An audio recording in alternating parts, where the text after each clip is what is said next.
Mahkota Sang Hyang Pakai ini sengaja dibikin oleh Batara Guru di Jampang atau Buniswara Suradipati nantinya supaya bisa diaplikasikan oleh Prabu Wastu.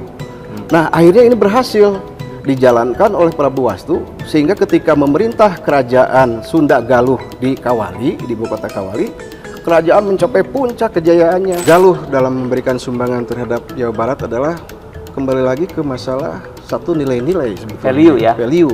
Galuh ini menjadi salah satu identitas gitu, yang kemudian mengokohkan gitunya Jawa Barat saat ini dari perjalanan waktunya. Adakah sekarang pertanyaannya pemimpin saat ini yang bisa meniru mereka? Ya, betul. Sudah tercapaikah gitu ya? Karena amanat Prabu Wastu, semoga di masa depan ada yang mengikuti apa yang dilakukan oleh Prabu Wastu yang surup di Nusalarang, menjalankan kebaikan dan sebagainya. Kita belajar ketika para karuhun kita dulu berkonflik dan menyelesaikan konflik. Bagaimana problem solvingnya? Gitu. Ternyata itu beberapa peristiwa sejarah itu menghasilkan hasil yang memuaskan, dua belah pihak bisa didamaikan. Kudu Parasparo anu tunantangan pantaraning padulur, jadi Parasparo itu saling berbagi, bertuntun tangan sesama dulur, sesama kerabat. Itunya karena kurang Sunda mah ada kabeh dulur. Tah eta.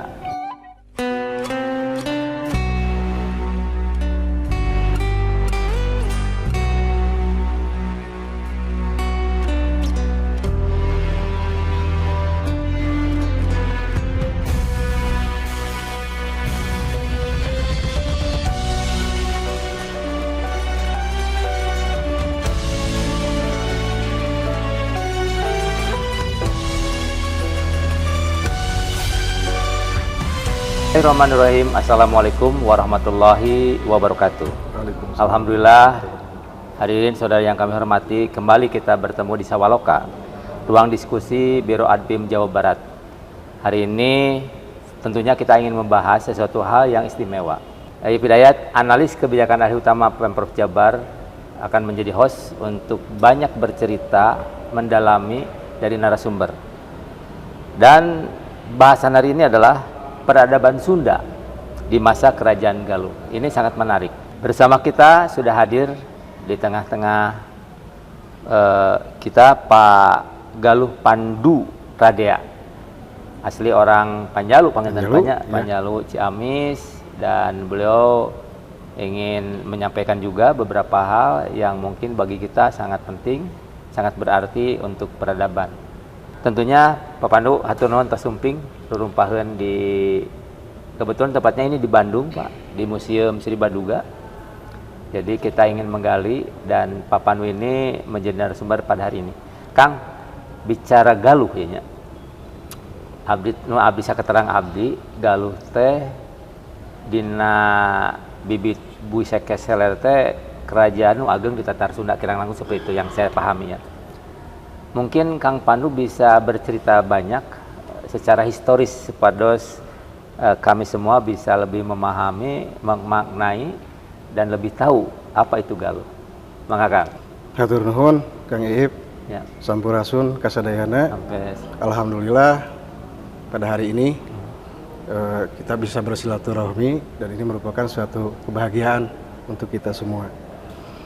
Terkait dengan kerajaan Galuh, kita sudah memahami bahwa Galuh itu merupakan salah satu entitas, identitas yang di dalamnya memiliki nilai-nilai yang masih berlaku hingga saat ini, yang menyumbangkan peradaban juga untuk Tatar Sunda.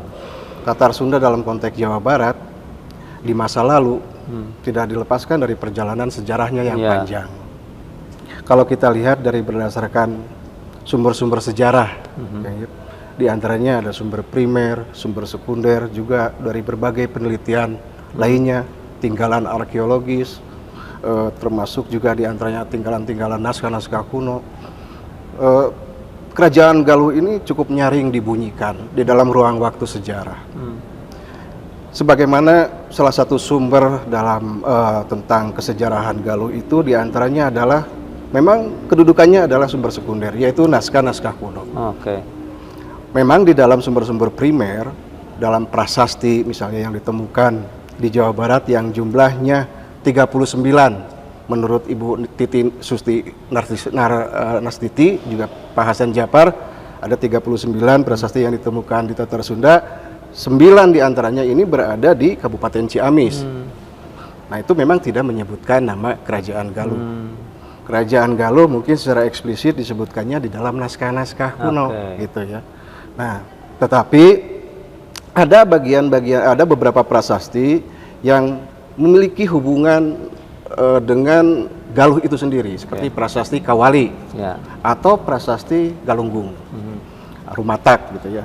Nah, berdasarkan kita tentang alur sejarah bahwa Kerajaan Galuh itu merupakan bagian dari perjalanan panjang beberapa kekuasaan sebelumnya. Nah, kalau kita mengacu dalam sejarah populer seperti naskah-naskah negara Kertabumi yang ditulis oleh Wangsakerta, yang juga menjadi rujukan naskah Carita Purwakaca Rubanagari yang ditulis oleh Pangeran Arya Cirebon tahun 1720, itu menyebutkan bahwa pusat peradaban dimulai di Salakanagara tahun 130 Masehi, berdasarkan teksnya seperti itu. Ada Salakanagara yang di dalamnya menguasai sebagai yang membuka peradaban awal. Ketika persentuhan kebudayaan India yang dibawa oleh pemimpin kerajaan itu yang datang dari India, dinasti Warman.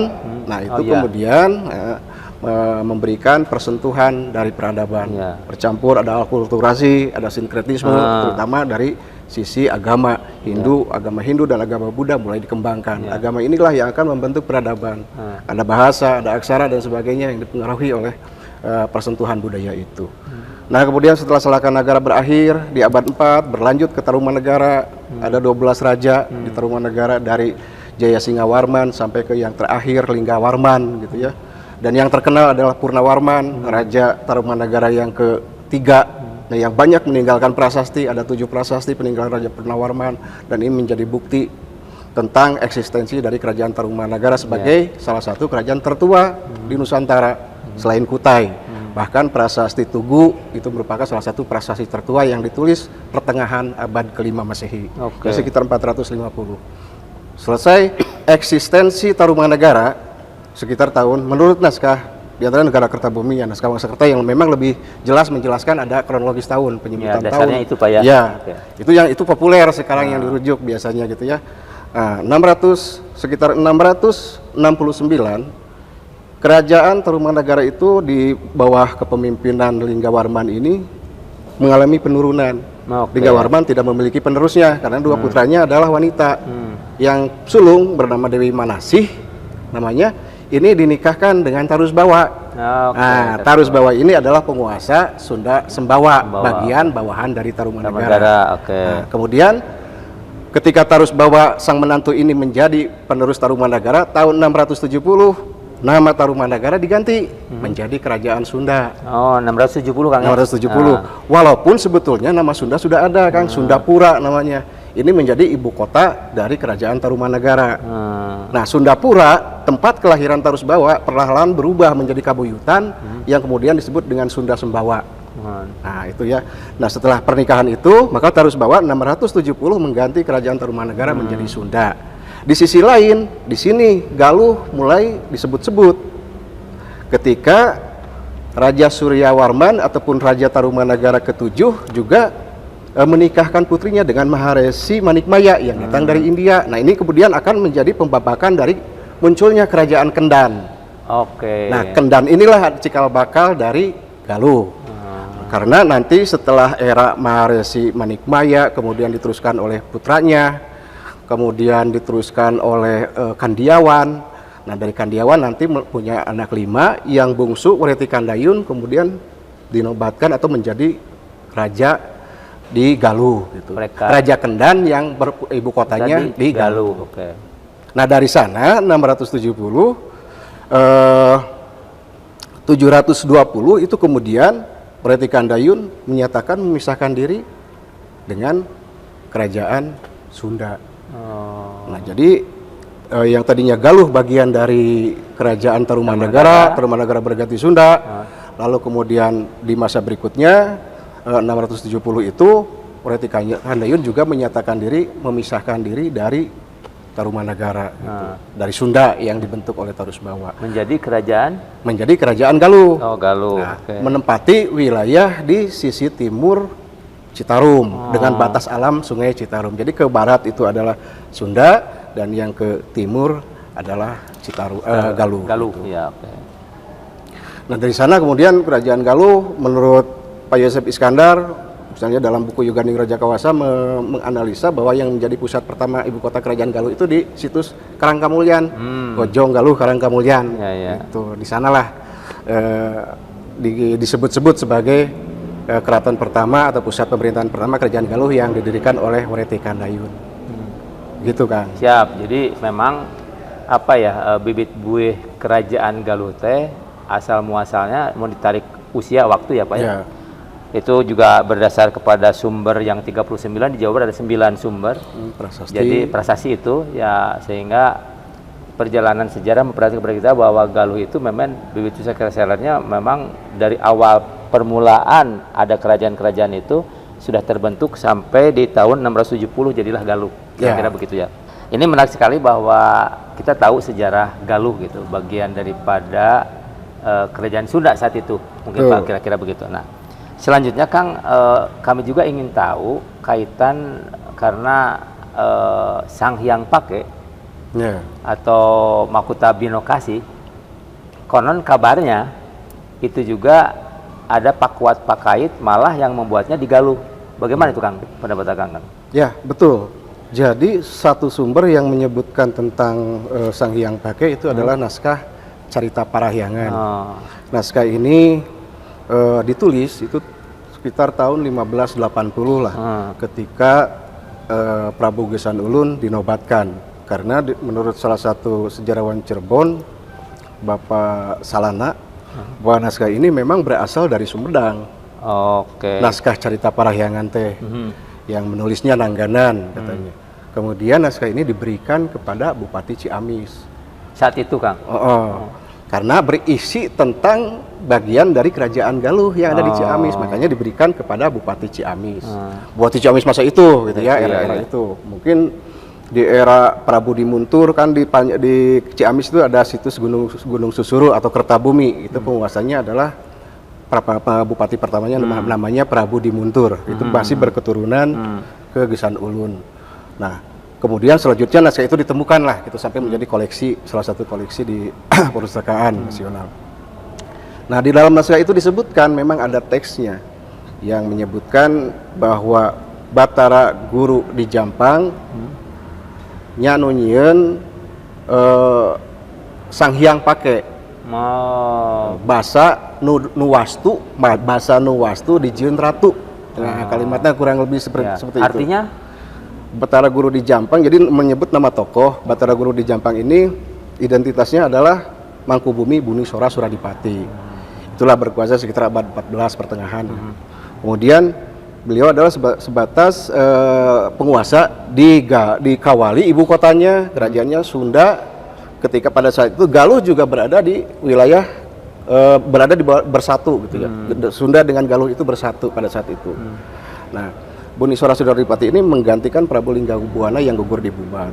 Jadi beliau menjadi wali dari keponakannya Wastu Kancana yang saat itu masih kecil. Jadi beliau akhirnya menjabat mewakili menjadi raja di Kerajaan Sunda yang lokasinya di Astana Gede Kawali. Astana Gede Kawali sekarang ya. Sunda kalau beberapa pengamat menyatakan itu Sunda Galuh bersatu lah, intinya gitu. Jadi ketika Sunda dan Galuh memang ada kalanya bersatu, ada kalanya berpisah. Pas zaman Linggabuana ataupun zaman 1333 tahun itu, gitu ya, itu adalah masa ketika Sunda dan Galuh bersatu dengan ibu kotanya di Kawali, dan itu sampai era Prabu Wastu. Nah, Batara Guru di Jampang ini adalah tokoh yang bernama Buni Sora Suradipati. Itu gelarnya Batara Guru, karena dia membuat Binaya Panti ataupun semacam pendidikan, semacam sekolah. Binaya itu kan ilmu, panti itu rumah, gitu, rumah ilmu. Nah, beliau membuat mahkota yang bernama Sang Hyang Pake yang memang diperuntukkan buat mereka yang berhak ketika dinobatkan. Artinya seperti itu. Oke. Artinya jadi ini merujuk kepada Prabu Wastu. Jadi mahkota itu pertama kali memang dibuat untuk Prabu Wastu ketika dinobatkan gitu. Nah, kemudian mahkota itu memang mengambil modelnya itu dari mahkota Dewa Indra katanya.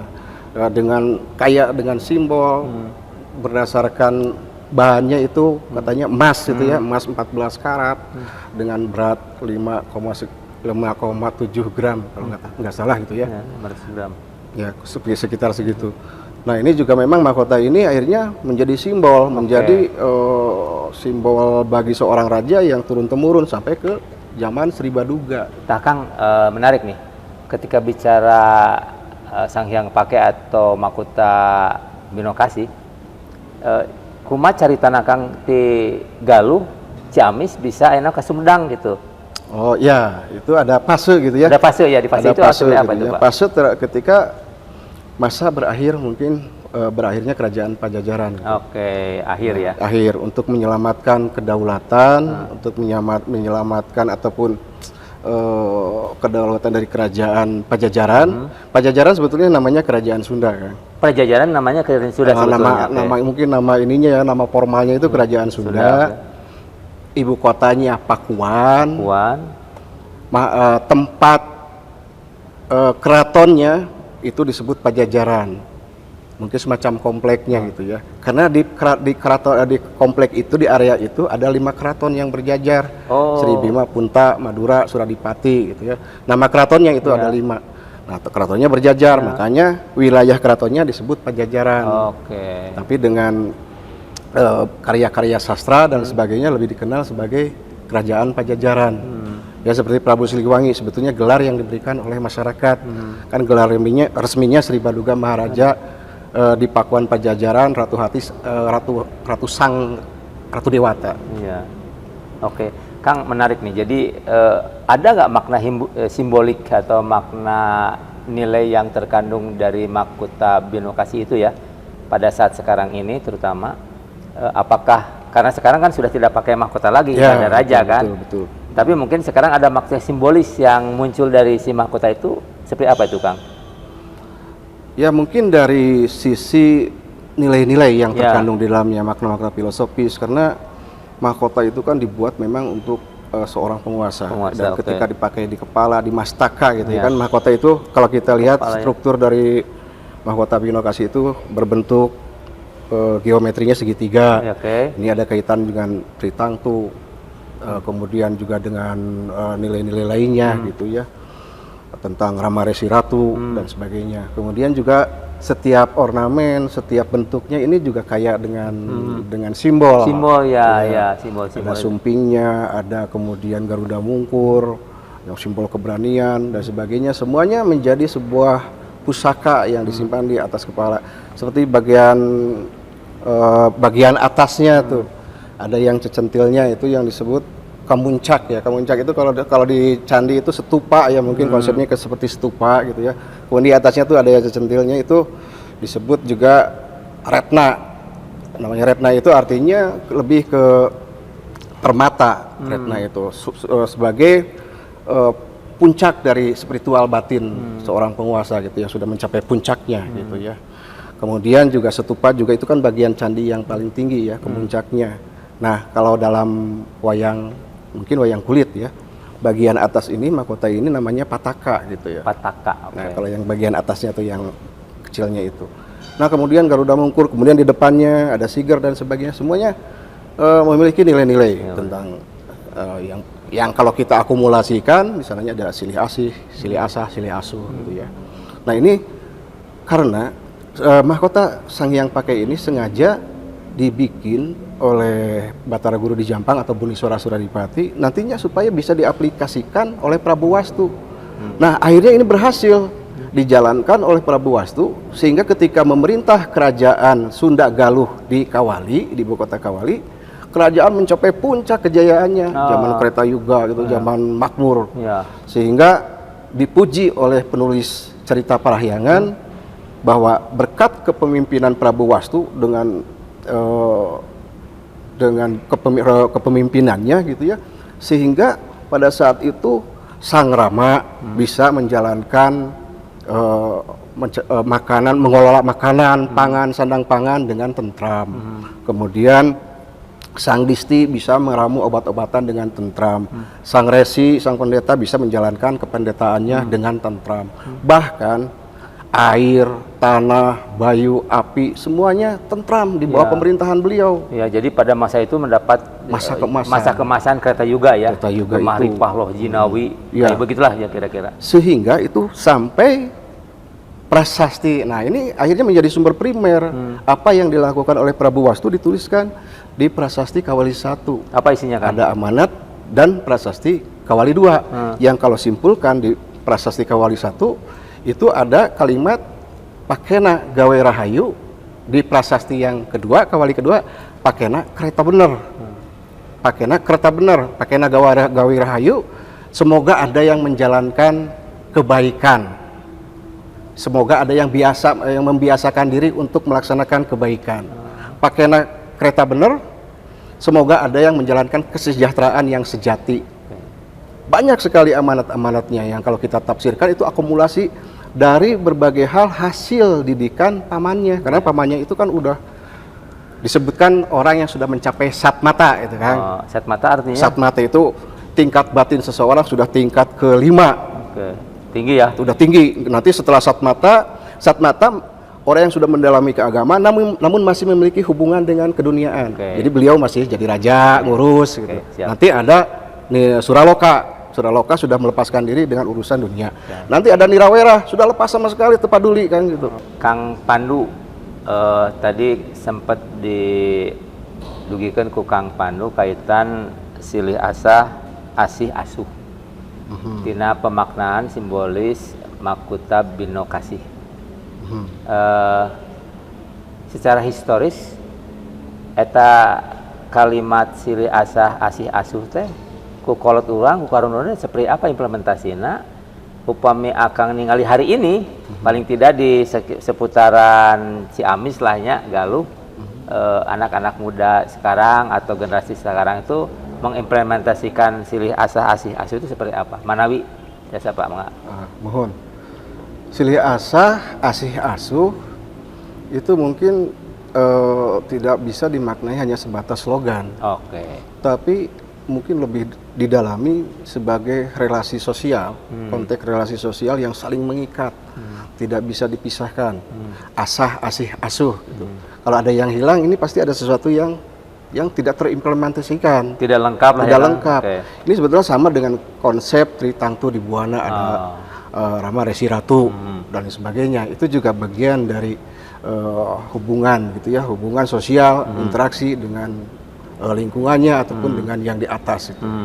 Nah, terkait silih asah asih asuh dalam konteks aplikasi implementasi dari waktu ke waktu itu sebetulnya sudah sering dicontohkan oleh leluhur kita gitu. Dalam pembabakan sejarah, dalam peristiwa sejarah selalu ada dihadirkan rasa asih asuh itu gitu ya.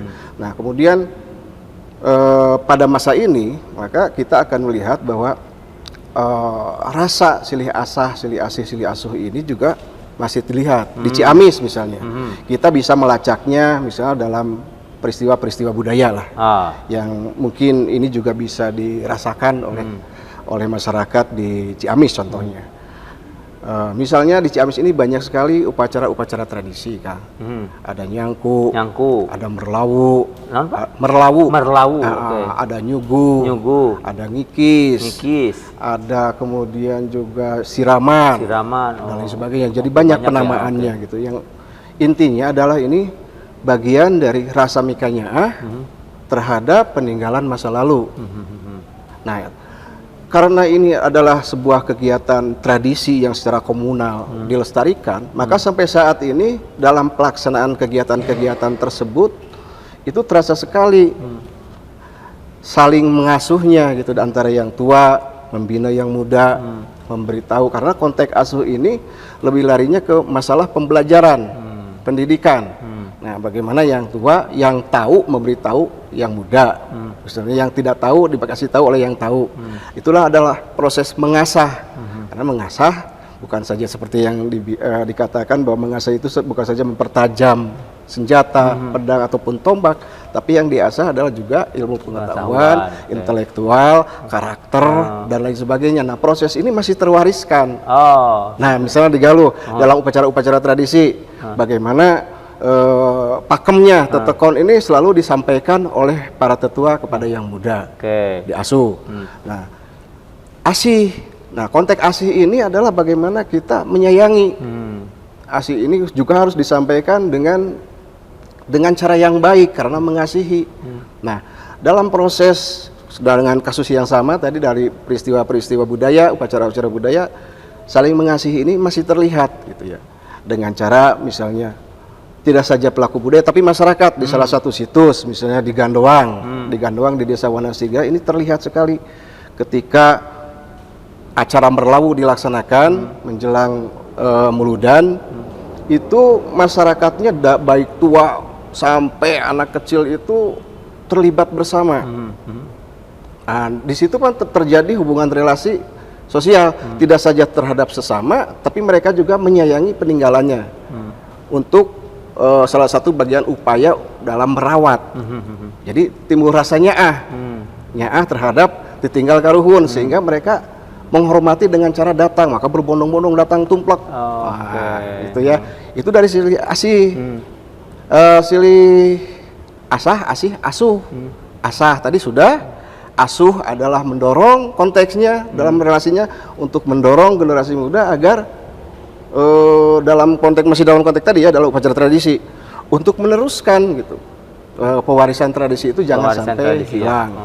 Nah, dalam zaman yang modern sekarang, ini kekinian nah, dengan konteks generasi muda, Gen Z dan sebagainya, mungkin ada penyampaian yang berbeda dengan Gen Z ini ya, dimana kalau kita lihat dengar kata Gen Z ini ada sesuatu yang tercerabut sebetulnya, karena ada rentang waktu yang panjang. Ketika kota semakin besar, masyarakat semakin padat, gitunya terjadi hal sebagainya, informasi luar biasa bisa diserap, maka interaksinya juga harus dijabarkan ataupun tentang silih asah asih itu dengan gaya masa kini. Misalnya kalau kita lihat bagaimana di media sosial sebagai ruang interaksi publik yang bisa dinikmati dari berbagai tempat itu dengan bebas, itu anak-anak muda dapat berinteraksi, berkomentar di wilayah medsos misalnya, saling berkomentar. Di sana terjadi mungkin ada perdebatan, perbedaan pendapat, perbedaan pengalaman dan sebagainya. Nah, ini bisa jadi perdebatan. Di sana juga ada transformasi pengetahuan dari rekan yang saling komen dan sebagainya, ada informasi yang masuk. Nah, ini mungkin bagian dari salah satu contoh misalnya dari silih asuhnya itu, silih asahnya, di mana mereka mendapatkan banyak informasi, ilmu itu di medsos, belum di internet. Sekarang dengan zaman katakanlah AI gitu ya, sangat memudahkan sekali sebetulnya untuk mengasah kemampuan. Itu udah ruangnya udah lebih cakupannya udah lebih luas lagi ke teknologi kan gitu ya, penguasaan teknologi. Jadi artinya nilai itu masih yang dari dulu sampai sekarang ada, cuma dalam media tertentu, dalam waktu tertentu, dengan penyesuaian situasi situasi, adaptasi gitu. Tapi silih asah tadi ternyata di ruang publik dalam medsos mungkin ada pengetahuan yang disampaikan, ada yang menerima pengetahuan, betul. Silih asihnya mungkin saling mengkoreksi untuk perbaikan, ada juga. Gitu. Kita bisa dilihat, dicermati sebetulnya fenomena seperti itu. Cuma beda waktu saja ya. Beda gaya, beda penyampaian. Gitu. Oke, Kang Pandu, satu lagi nih, terakhir. Tadi kita sudah bicara masalah Galuh, Pak. Dari mulai bibit usia keselernya sampai ada Galuh. Sampai hari ini kita mendengar juga bahwa Galuh itu kerajaan yang cukup disegani. Dan hari ini juga mewariskan hal-hal baik dari Galuh ini. Nah, Bapak bisa menyampaikan nggak bahwa apa sih sumbangsih Galuh untuk Jawa Barat, untuk tanah air ini yang Bapak bisa rasakan gitu? Untuk memberikan Galuh dalam memberikan sumbangan terhadap Jawa Barat adalah kembali lagi ke masalah satu nilai-nilai sebetulnya. Value ya. Value. Karena kan berubah ya. Iya, Oke. karena ini value ini tadi yang terkait dengan awal tadi ada entitas, ada identitas. Galuh ini menjadi salah satu identitas Ya. gitu, yang kemudian mengokohkan gitunya Jawa Barat saat ini dari perjalanan waktunya. Gitu. Jadi kan hananguni hana mangke, tan hananguni tan hana mangke ada ayeuna tentu saja karena ada dahulu. Nah, karena Jawa Barat sekarang ini ada karena ada masa lalu. Oke. Di antaranya masa lalu ini ada Galuh, ada Sunda, Iya. ada berbagai kerajaan-kerajaan lainnya yang terakumulasi waktu sampai saat ini menjadi Jawa Barat. Tentu dari rentang perjalanan itu banyak yang bisa dipelajari untuk kemajuan dari Jawa Barat. Misalnya tentang leadership, kepemimpinan. Kita memiliki figur di ruang-ruang sejarah, tokoh-tokoh sejarah, misalnya yang seperti Prabu Wastu ataupun Sri Baduga Maharaja Pajajaran, di mana beliau ini kan termasuk salah seorang raja yang memberikan kemakmuran untuk kerajaannya pada saat itu. Adakah sekarang pertanyaannya pemimpin saat ini yang bisa meniru mereka? Ya, betul. Sudah tercapaikah gitu ya? Karena amanat Prabu Wastu, semoga di masa depan ada yang mengikuti apa yang dilakukan oleh Prabu Wastu yang surup di Nusalarang, menjalankan kebaikan dan sebagainya. Nah, berarti ini kan secara konteks waktu ini masih berlaku sampai saat ini. Bahkan yang menariknya seperti prasasti yang kelima, yang keenam ini. Yang keenam ya, ini pasti Iya. keenam. Ini ke satu ya Pak ya? Ya, ini yang ke-1, misalnya yang ke-6 ini sampai sekarang karena jangan berjudi bisa menyebabkan sengsara. Oh, judul ayeuna. Judul ayeuna. Ini kan masih aktual gitu ya, Aktual, amanatnya ya. itu Iya. masih menjadi bagaimana solusinya gitu ya sampai saat ini untuk memberantas hal seperti itu. Nah, mungkin ini kan menjadi pembelajaran. Jadi amanat seperti ini implementasinya untuk anak muda saat ini juga harus mempelajari ini. Oh, ternyata kalau orang tiba lagi guys mengamanatkan itu. eta, Udah bener hari judi mah gitu ya. Dalam konteks judul misalnya nyababkeun sangsara. Betul. Sudah diamanati Sudah sejak dulu ya? diamanati gitu ya. Manta kokoro cenanya di dalam bahasanya. Nah, itu jadi apa yang diberikan oleh Galuh mungkin ya ataupun Tatar Sunda atau masa lalu kepada masa kini adalah nilai-nilai Ya, value, nilai. mana yang harus diambil, dan nilai-nilai ini tidak selalu saja nilai-nilai yang baik. Hal-hal yang buruk yang telah dilakukan di masa lalu juga ini menjadi nilai pembelajaran. Tadi silih asah teh, silih asuh teh ada nilai pembelajaran pendidikan gitu Kang. Bagaimana dulu kita belajar ketika para karuhun kita dulu berkonflik dan menyelesaikan konflik. Iya, Bagaimana problem solvingnya gitunya. Ternyata itu beberapa peristiwa sejarah itu menghasilkan hasil yang memuaskan, dua belah pihak bisa didamaikan. Kudu parasparo atau tunantangan pantaraning padulur. Jadi parasparo itu saling berbagi, bertuntun tangan sesama dulur, sesama kerabat. Gitunya karena urang Sunda mah ada kabeh dulur. Tah eta.